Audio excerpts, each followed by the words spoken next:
এই মুহূৰ্তত আমাৰ হাতত আহি পৰিছে এটা গুৰুত্বপূৰ্ণ খবৰ। যোৰহাটত স্কুল ভেন দুৰ্ঘটনাত পতিত হয়। কণ ছাত্ৰ ছাত্ৰীক কঢ়িয়াই অনা এখন স্কুল ভেন দুৰ্ঘটনাত পতিত হয়। যোৰহাটৰ অজন্তা হল বাইপাছৰ ওচৰত সংঘটিত হয় এই দুৰ্ঘটনা। AS03T3898 নম্বৰৰ স্কুল ভেনখনে ছাত্ৰ ছাত্ৰী লৈ বহতীয়া গাঁৱৰ পৰা ওলাই ৰাষ্ট্ৰীয় ঘাইপথ উঠাৰ সময়তেই AS04000036 নম্বৰৰ এখন বলেৰো বাহনে পাছফালৰ পৰা প্ৰচণ্ড জোৰেৰে খুন্দা মাৰে আৰু লগে লগে স্কুলৰ ভেনখন পৰি বাগৰি ওলোটা হৈ পৰে। ইফালে লগে লগে হোৱা দোৱা লাগে আৰু গ্লাছ ভাঙি ছাত্ৰ ছাত্ৰীসকলক উলিয়াই অনা হয়।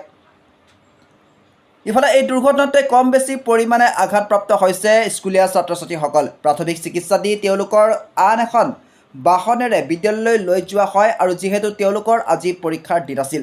যোৰহাটৰ পৰা ৰিপিট।